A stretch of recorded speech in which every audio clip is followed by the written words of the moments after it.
5, 4. Main engine start. August 4th, 2007. Liftoff of the Delta II rocket with Phoenix. A rocket leaves Earth carrying a spacecraft on a suicide mission to Mars. The passenger? A robot geologist headed for the Martian Arctic. The hope? That Phoenix will unlock the mysteries of life on Mars. This is the inside story of its harrowing journey as it happens from the control room and from Mars itself.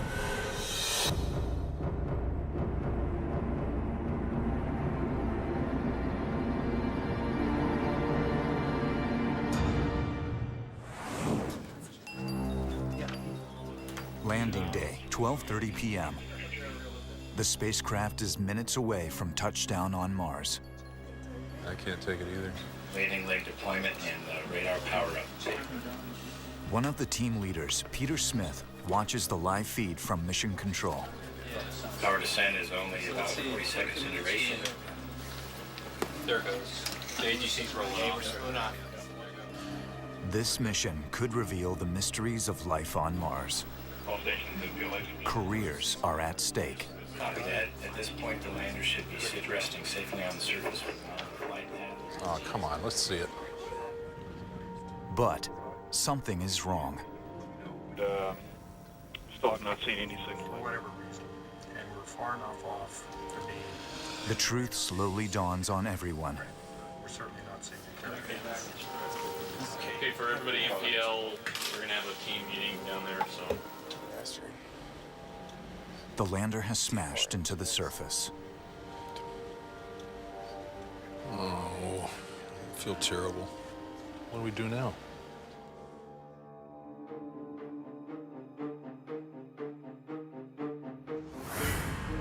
Confirm process separation. 9 years have passed since the Mars Polar Lander disaster. Now, Peter Smith faces this terrifying moment once more, this time with the Phoenix lander. We lost our chance with Polar Lander, and now we've got another chance. Phoenix is coming back from the ashes. Peter Smith has taken on this crusade, determined that Phoenix will succeed where Polar Lander failed. He's staking his career on the hope that Phoenix could find signs of life on Mars. He is the principal investigator, and he's brought some of the Polar Lander team back for one last shot at redemption. We're trying to get back to those days of a successful landing and the thrill of adventure that surrounds new science and landing in a new place on Mars. Some scientists speculate that life could have existed on Mars in the past, and may still.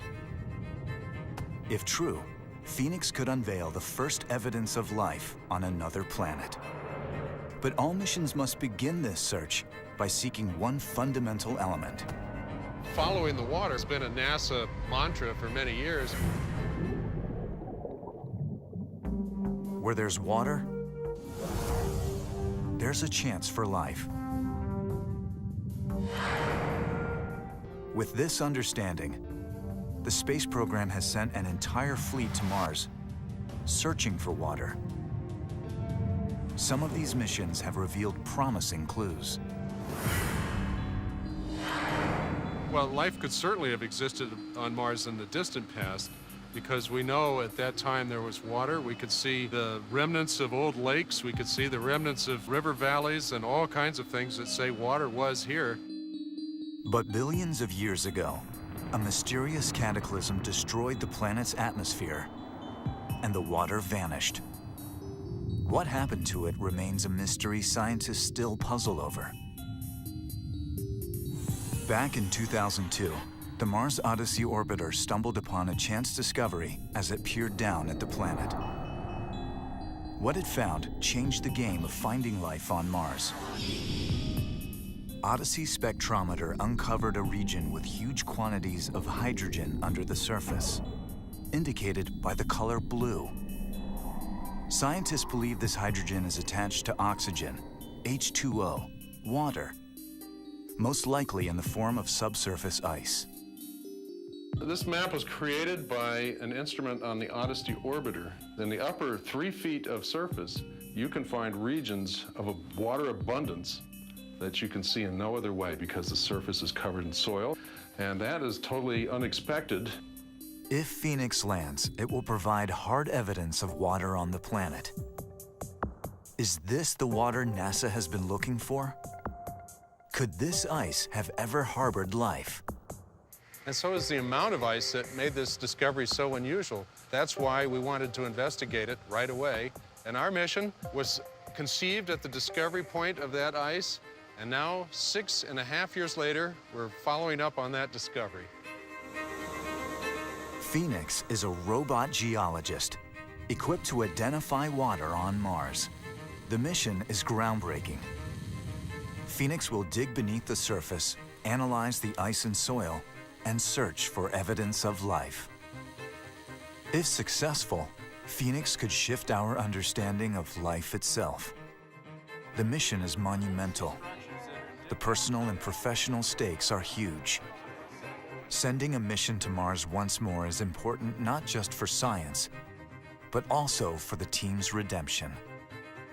If the first one failed, you really want that second one to succeed because the amount of blood, sweat, and tears is so daunting that you just never want to have to go through that a third time. My God, I don't think anybody could do it. So a huge success would vindicate all those years leading to Polar Lander. Mars Polar Lander is not the only wreckage on the Red Planet. Over half of all attempts to land on Mars have ended in failure.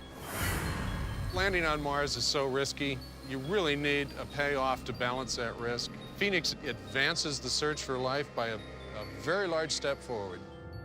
Will Phoenix make it to Mars? The search for life is on the line. I feel like my heart's on the spacecraft. We're just ready for the excitement to start. Atmospheric entry on my mark. This is a day we will never forget. 3, 2, 1. Mars is a frozen, hostile wasteland. Dust storms rage across the planet. Temperatures plummet 250 degrees below freezing. It seems an unlikely place for water, let alone life. But could the basic elements of life exist here, even in this merciless environment? Phoenix is on its way to find out. If you consider Mars an extreme environment, then the question is that extreme environment inhabited? Was there any life on Mars that could evolve to that extreme environment? To inform the search for life on other planets, scientists observe how life adapts to the harshest regions on Earth. In frozen tundra, in the driest deserts, one can still find tough little organisms called extremophiles. Astrobiologist Chris McKay is an expert on extremophiles. He's discovered them in Earth's most unforgiving places. Some closely resemble the extreme conditions on Mars. He is co-investigator on Phoenix. As we move into the hills, we find scenes like this. Rocks, red rocks, really Mars-like. Here we find one of my favorite examples of desert extremophiles. Organisms living under stones in deserts. They're cyanobacteria. They're green. They photosynthesize. They need light, but they also need water. Living under a stone is a way that they get a little wetter, more shielded environment. But they have to grow under stones that allow light to come through. And about 1% of it reaches where these organisms are living, and that's enough light for them to grow. It's an example of how life has found a strategy to survive in an area that looks lifeless. We need to be on the lookout for that on Mars. Maybe extremophiles were able to make a living in a surprisingly inhospitable place right where Phoenix is landing 5 million years ago when it was just a little bit warmer than it is today. Even in deserts like these, life can exist if there are 3 essential elements: energy, water, and something called organics. Organics are carbon-based molecules that form all biological matter. life, before it existed, was organic materials, and they had to form the right chemical chains and molecules in order to create living creatures. Mars has energy from the sun. If Phoenix identifies water ice and uncovers organic materials, all the elements for life are there. And if all the elements are there, is life there as well? If Mars was inhabited by some sort of biology early in its history, and then it slowly dried out, the pools of water shrinking, you know, the water seeping underground, did the life forms evolve quickly enough to follow the water? If someone were to go to Mars and land on the surface, they'd see a terrain like this. No evident sign of life, evidence that there was water and it's now gone. When Phoenix lands on Mars, it's going to look out onto a surface that's also going to have cracks due to the ice below the ground. Phoenix is going to dig underground at the landing site on Mars and search the dirt and the ice that it's going to encounter for evidence of organic material that could be the result of past life. We might find there a different type of life, life that represents a second genesis. So right here in our own solar system, we might have two examples of life. And I'm looking forward to that day, and that day may come from exploration of Mars. If there are organics hidden under the Martian surface, Phoenix will be able to sniff them out with a soil analyzing instrument called TIGA. Heather Enos is the project manager for this crucial instrument. TIGA stands for Thermal and Evolved Gas Analyzer. TIGA is a very complex machine. It has given me gray hair. You can't see it, but it's there. TIGA is a hot little oven for cooking gases out of the Martian soil. So this is the TIGA that we've used here on Earth to practice for what we're going to do on the surface of Mars. And in this part of the instrument is where the soil gets dumped. We heat it to a variety of different temperatures and we cook the soil to get the gases to come off. Same as when you're boiling a pot of water. When it goes from cold to hot and it bubbles, you start to see the gases come off. And those are indicative of what is inside the water or the soil. If carbon-based molecules exist in the Martian subsurface ice, TIGA will find their organic signatures in the gases. These gases could literally be the smoking gun for life on Mars. Living organisms undergo a decomposing process. One of the major things they leave behind is carbonates. And so if you're able to detect carbonates in the soil, that gives you an indication that there were living organisms. TIGA is tested over and over again. The team can't afford any failure.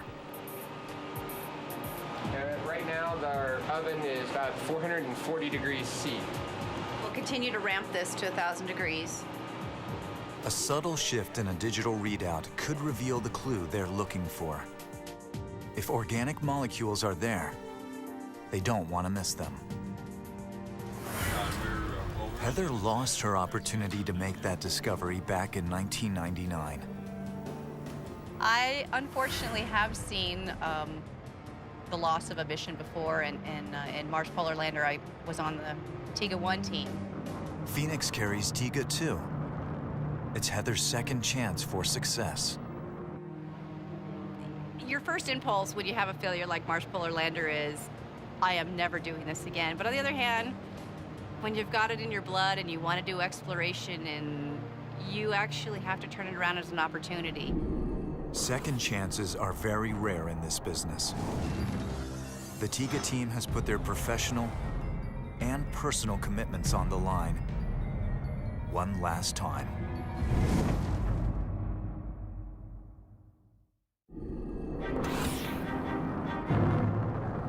It all boils down to 7 minutes of terror. It will take 7 minutes for Phoenix to decelerate from nearly 13,000 miles an hour to a soft touchdown on Mars. This time, the pre-planning, the engineering, the timing, all of it must pay off. The 7-minute sequence is called EDL, for entry, descent, and landing. And it must be perfect.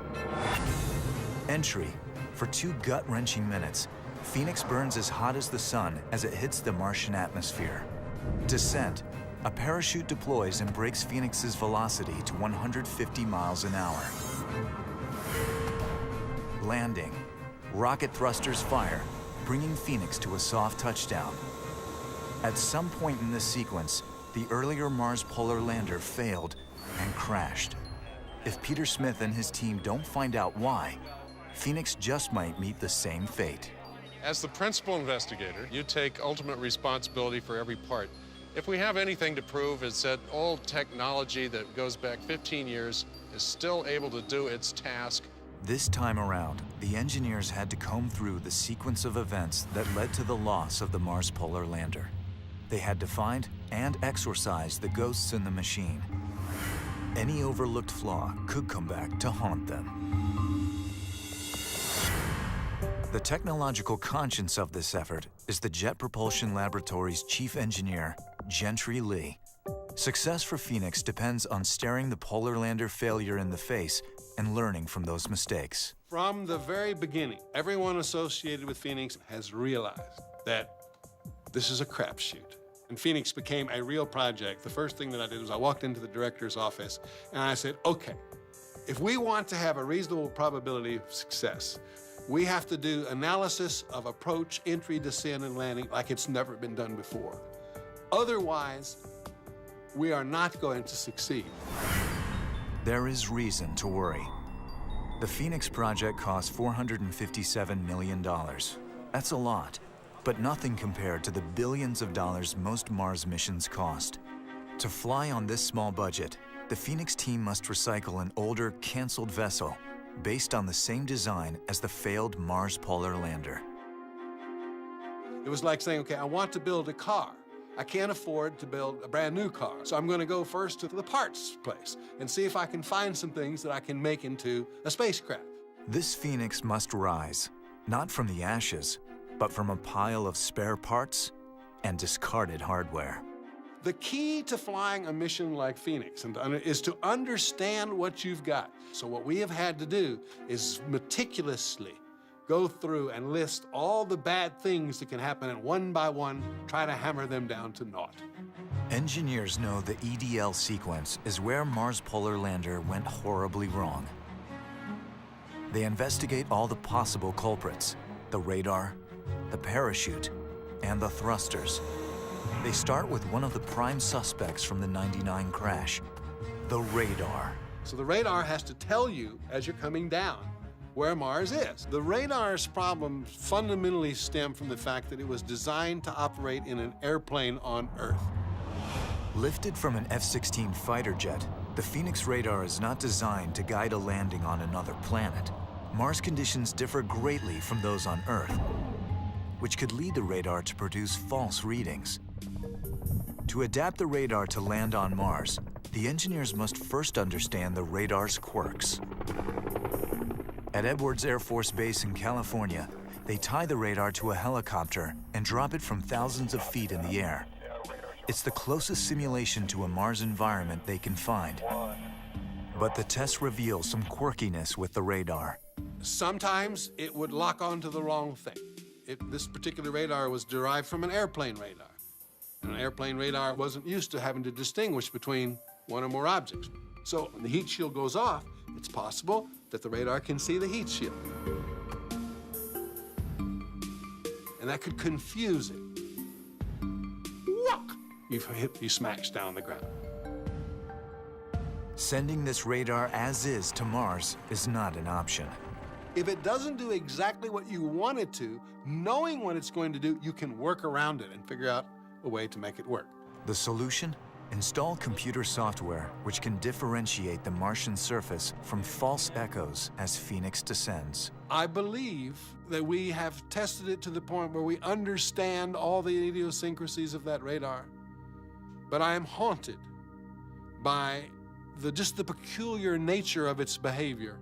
The engineers on the Phoenix may never know exactly what happened to the Mars Polar Lander during its final moments, so they test the landing systems exhaustively until they're sure the Phoenix will land properly. Still, there's always a chance of the unpredictable. Mars is another planet. We don't know it as well as we need to. There's always risk just from the unknowns at Mars itself. Chris Lewicki has faced these unknowns. Chris must help guide Phoenix through its 7 minutes of terror to a safe landing on Mars. He is the flight systems engineer for Phoenix. Phoenix has one shot at landing on Mars, and that weight hangs on the parachute. The next stage in slowing down is to deploy a parachute. In about 15 seconds, the parachute will take us from about 900 miles an hour to about 150 miles an hour. And we have to deploy this parachute at just the right time. The radar is a critical instrument in terms of figuring out exactly when the right point is. It's kind of like a skydiver's meter. You've got to pick just the right spot to pull that cord. The radar must detect the correct altitude from the Martian surface and tell Phoenix when to release the parachute. All kinds of terrible things could happen. It really is just a fabric, and it's just cord, like a parachute here on Earth. Like the radar, the engineers can't tell exactly how the parachute will work in the Martian atmosphere. They're not exactly like they'll happen on Mars, but they really give us a lot of insight into how these very complex, large, ungainly things will perform when we actually take them to Mars. The parachute drop test results aren't promising. This lander actually couldn't take the force that this parachute could put on it. The jerk that it gets when it deploys is enough to potentially rip it right out. It could have been a polar lander experience all over again. To prevent such an encore, the engineers develop a surprisingly simple solution. And ultimately, one of the decisions that we made was to shrink the parachute just a little bit, so that we get just a little bit less of a tug on it. As the engineers solve problems, more emerge. Phoenix must land using outdated pulse mode thrusters. The challenge is taking these 12 pulse thrusters from several hundred feet up in the air, going 100 miles an hour or more, to just a really slow speed so that we can kind of gracefully come down and plant the landing. Much easier said than done. And there's another thing. Pulse mode thrusters have never been used to successfully land on Mars. Mars Polar Lander used this pulse mode technology to try and land on Mars, and it was one of the things we were kind of worried about. In 1976, the Viking lander touched down on Mars using throttle thrusters, which employ a steady stream of fuel. These continuous thrusters succeeded. The pulse thrusters never have. The pulse mode thrusting that we have on Phoenix is a little bit like taking your faucet and turning it on and off really fast. Would you have designed pulse-modulated engines to land on Mars if you were not restricted in cost from the beginning? No. We took what we had. We took what was left over, and we tested it and tested it again and tested it again. We did hot fire tests on Phoenix, which were not done for the Mars Polar Lander. And now we believe we've done all the tests necessary.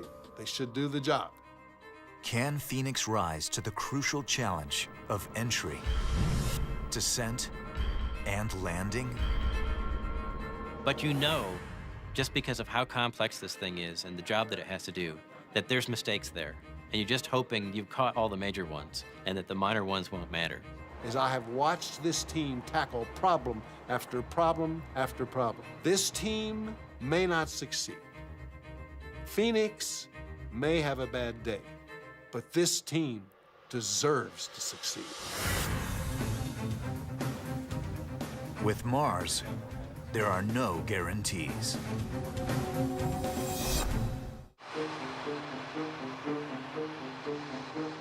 The engineers are under the gun. To give Phoenix a shot at safe landing, they've worked out problems with old technology. Now time is the issue, as the launch date quickly approaches. The new challenge is to put Phoenix on a rocket and launch on time. Getting ready for launch is always a race, and it's a race against yourself, a race against time. Launch dates can make or break missions to the Red Planet. Earth and Mars orbits align only once every 2 years. And if you missed that launch date, your mission is over just because the opportunities are so few and far between. Heather Enos and her team feel the pressure more than anyone. We were in our final testing, and the TIGA just wouldn't cooperate and wouldn't work. It put us pretty far behind. The heart of the science mission rides on her instrument. It's designed to sniff out water and the signs of life. Phoenix can't fly without it. It was very stressful. I mean, the team was working, 7 days a week, 16, 17-hour days. We made it, but we literally were the last payload on the spacecraft. Under strict military security, an Air Force Globemaster airlifts the completed Phoenix from Lockheed Martin in Colorado to the launch pad at Cape Canaveral, Florida. It arrives just in time for launch. Phoenix is bolted to the Delta II rocket and set for liftoff. And then, a bad omen. As storms build over the Florida Panhandle, lightning strikes the launch pad.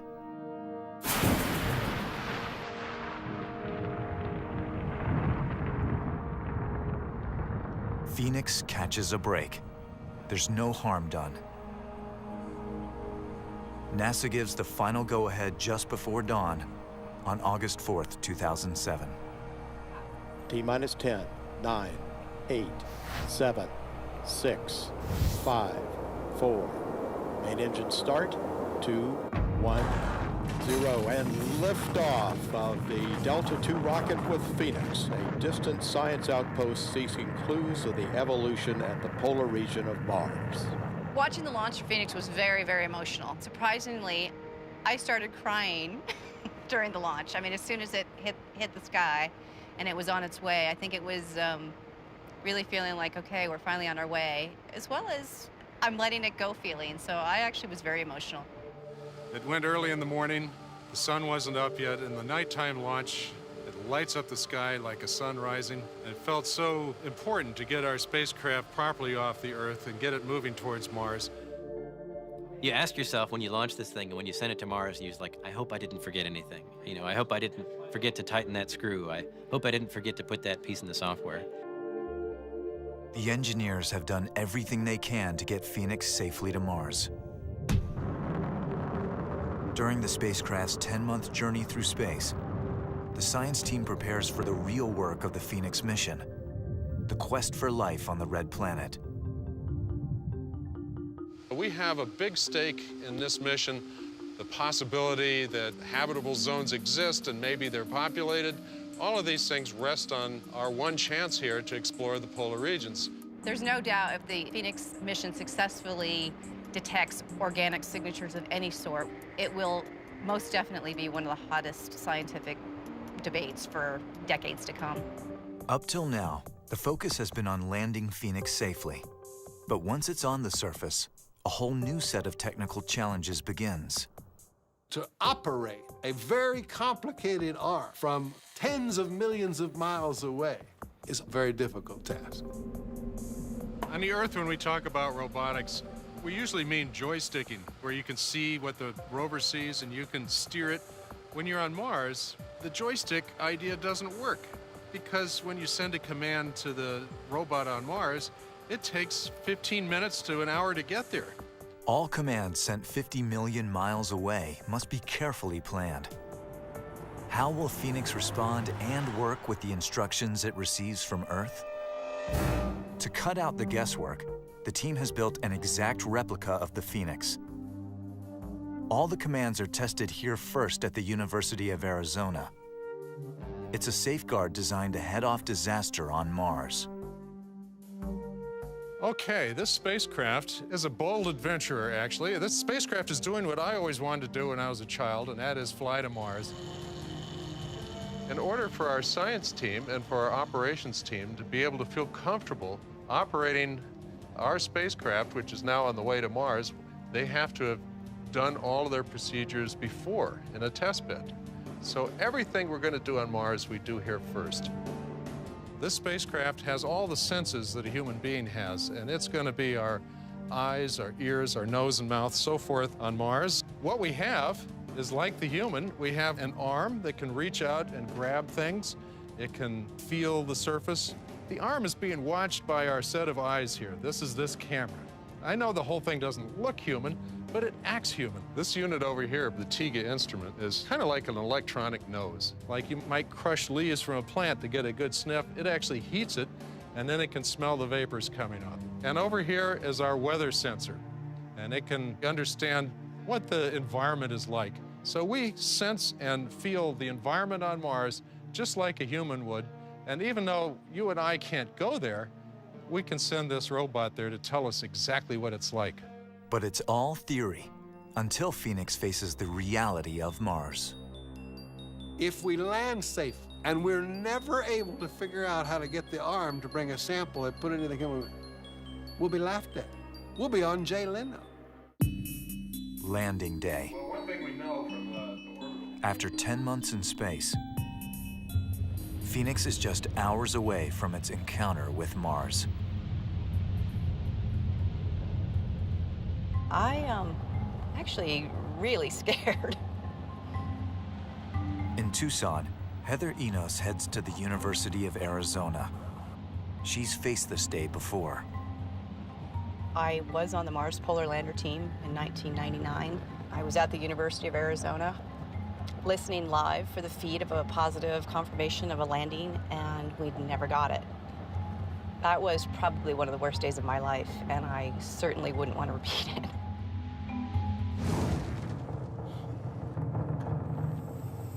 Heather, along with most of the Phoenix team, will watch the landing from the university's Science Operations Center. I've kind of gone full circle today. I'm scared.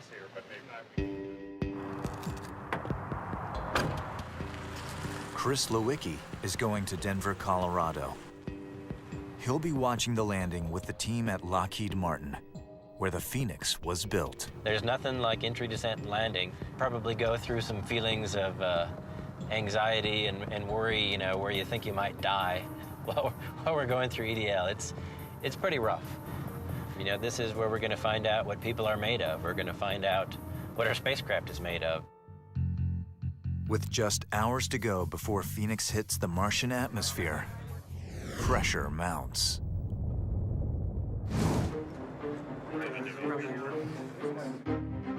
We sent the last commands to the spacecraft this morning, set in the final configuration and everything for entry, descent, and landing, and it's on its own.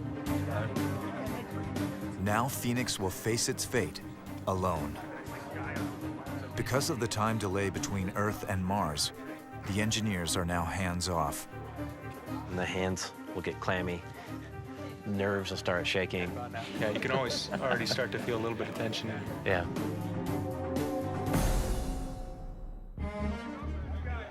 Chief Engineer Gentry Lee is 1,000 miles away at the Center of Operations at NASA's Jet Propulsion Lab in Pasadena, California. There we go. He'll watch from here. Imagine working on this job for 4 years, and now, today, in 3 hours, you're going to find out whether or not you did it all right. Almost there. Almost there, one way or another. And all we can do is sit and wait and hope. It is drama of the highest kind. Just want to wish you a lot of good luck. Thank you, Steve. Godspeed, man. All eyes are on Peter Smith, the man in charge of the mission. It's been a long time waiting for this moment. I feel like my heart's on the spacecraft, and we're just ready for the excitement to start. In just minutes, Peter will enter NASA's Mission Control in Pasadena. Of course, the actual descent may be a little different than our animation. I hope not, but it might be. When we come out, we'll be safely on Mars. So. As Peter heads into Mission Control, he prepares himself for the moment of truth. We just got to wait to see what the dice will give us.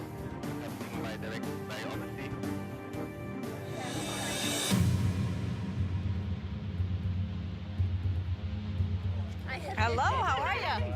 All the teams in Tucson and Denver watch with Peter via satellite as data comes back from Mars. We're getting very close to entry. Atmospheric entry on my mark. 5, 4, 3, 2, 1. We are in 7 minutes terror right now. We have now entered the atmosphere and are starting to slow down. As the atmosphere gets thicker and thicker, the heat shield will get hotter and hotter. It's basically on fire.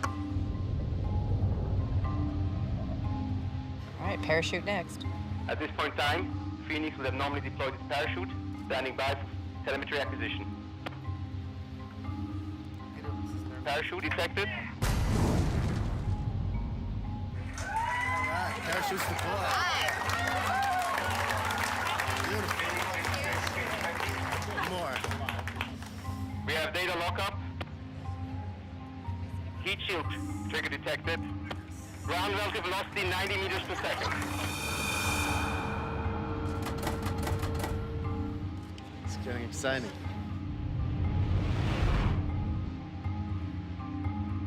Radar reliable.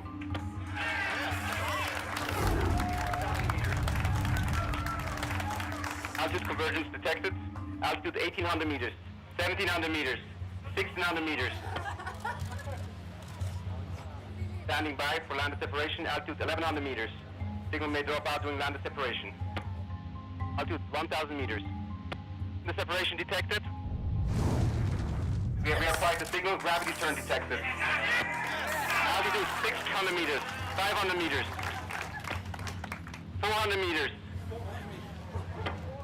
250 meters, 150 meters, 100 meters, 80 meters, 50 meters. Constant velocity phase detected. Altitude 40 meters, 30 meters, 27 meters, 20 meters, 50 meters, standing by for touchdown.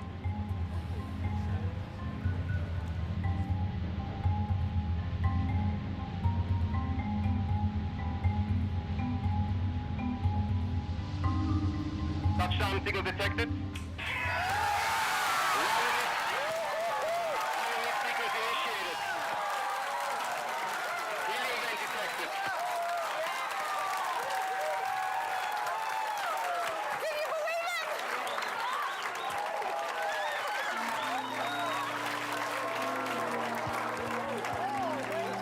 We're there. We're actually landed and we're safe. Everything went off without a hitch. It was. Yeah, I don't think it could have gone better. Yeah. My God. And I'm thrilled. I'm really, really, really excited. Just perfect. Just perfect.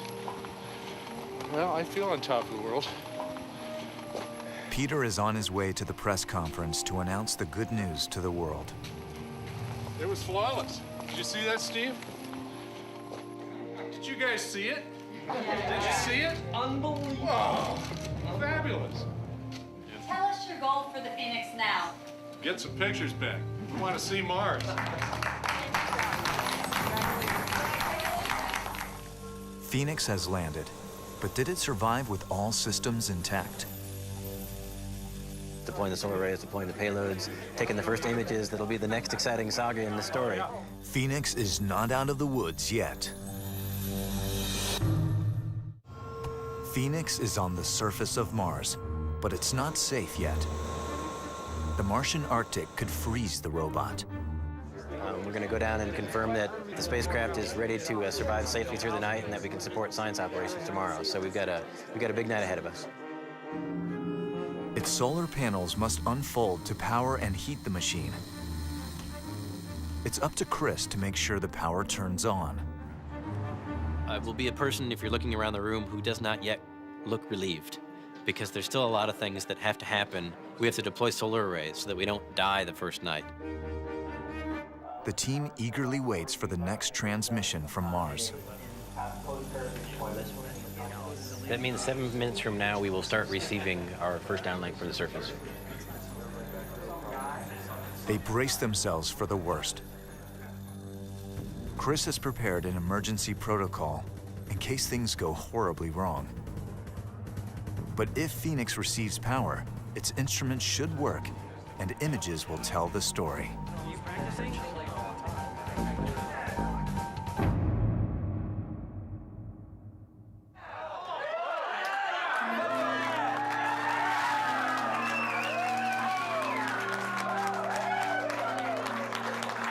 We're so excited. We're seeing pictures now of the solar arrays fully deployed. We've got a mission. So, what do we have?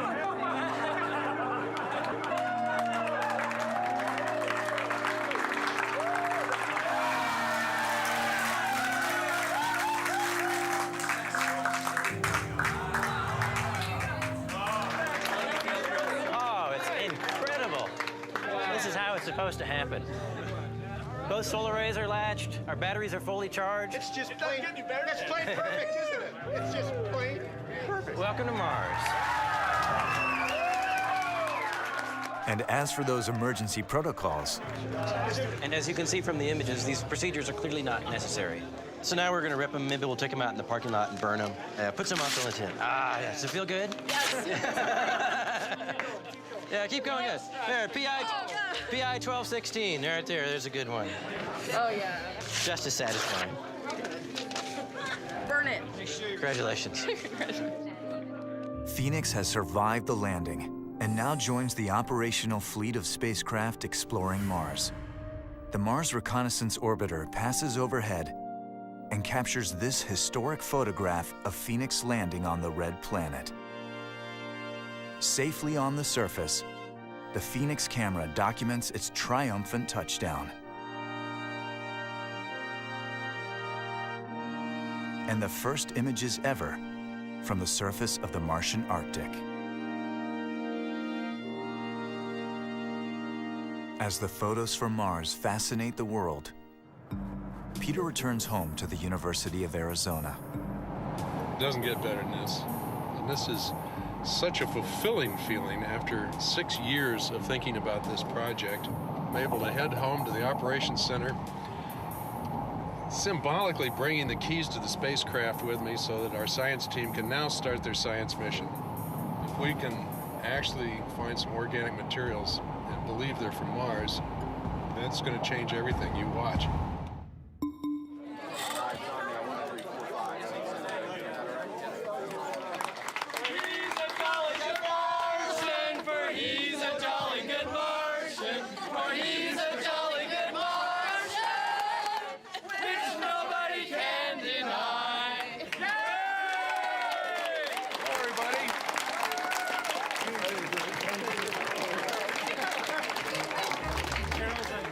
I feel like I don't need shoes anymore. I'm floating on air, so it's just, we got the science of our dreams laid out in front of us. We got a spacecraft with a science laboratory on Mars.